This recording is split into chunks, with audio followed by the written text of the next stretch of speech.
Hi hello అందరికీ నమస్కారం. Welcome back to roses కాలం. నిన్నటి వీడియోలో మనం అహల్య యొక్క శాప విమోచనం గురించి అయితే చెప్పుకున్నాం కదండి. ఈరోజు దాని కంటిన్యూషన్ అయితే చెప్పేసుకుందాం. సో ఆ రోజు నైట్ అయితే గౌతమ మహర్షి అహల్యాదేవి వాళ్ళకి ఆశ్రమంలోనే విశ్వామిత్రుడు రామలక్ష్మణులు అందరూ కలిసి విశ్రాంతి తీసుకొని మరుసటి రోజు ఉదయం అయితే ఇంకా మిథిలా నగరానికి అయితే మళ్ళీ బయలుదేరిపోయారు అనమాట. అక్కడ నుంచి మిథిలా నగరం చాలా దగ్గరలోనే ఉంటుంది. సో అక్కడికి వెళ్ళగానే జనక మహారాజు యజ్ఞం చేయడానికి రెడీగా అన్ని ఏర్పాట్లు చేసుకుంటున్నారనమాట. సో అక్కడికి వెళ్ళి జనక మహారాజుని కలిశారు. జనక మహారాజు యొక్క పురోహితుడు వచ్చేసి శతానందుడు అండి. ఈ శతానందుడు ఎవరు అంటే మనం ఇంతకుముందు చెప్పుకున్నట్టు గౌతమ మహర్షి అహల్యాదేవి ఉన్నారు కదా, వాళ్ళ యొక్క కుమారుడు అనమాట. సో శ్రీరాముడు వల్ల తన తల్లికి శాప విమోచనం జరిగిందని తెలిసి ఆయన చాలా సంతోషించాడనమాట.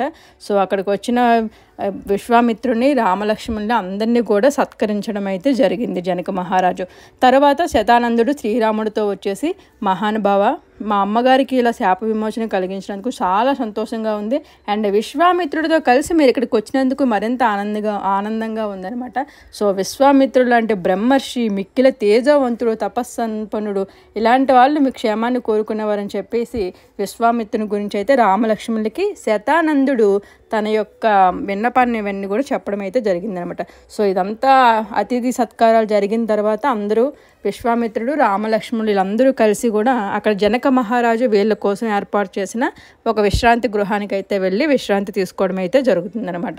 సో ఈ జనక మహారాజు యొక్క మంత్రి ఉన్నారు కదా శతానందుడు, ఈయన విశ్వామిత్రుడు యొక్క చరిత్రను జనక మహారాజుకి అండ్ రామలక్ష్మణులకు కూడా తర్వాత అయితే వినిపించడం జరుగుతుందనమాట.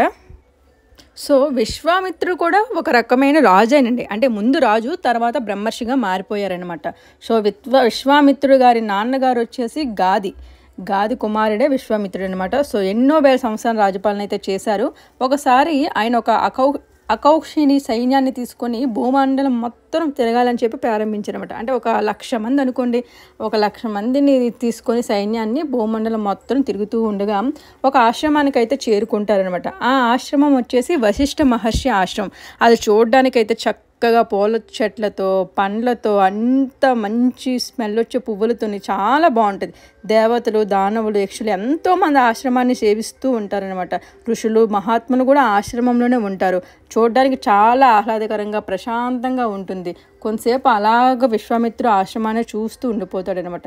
సో ఈ లోపలగానే వశిష్ఠ మహర్షి అక్కడికి వచ్చేసి విశ్వామిత్రుని చూసి మంత్రముగ్ధుడైన విశ్వామిత్రుడు అలా ఆశ్రమాన్ని చూస్తూ ఉన్న విశ్వామిత్రుని పలకరించి ఆతిథ్యం స్వీకరించమని కోరుతారనమాట వశిష్ఠ మహర్షి.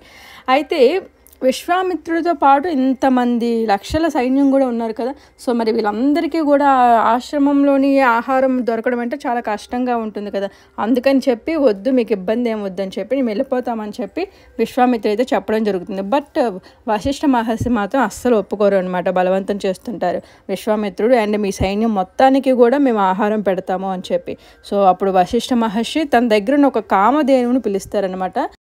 సో ఆ కామధేను స్టోరీ ఏంటనేది నెక్స్ట్ వీడియోలో చూద్దాం. అంతవరకు థ్యాంక్స్ ఫర్ వాచింగ్. బాయ్.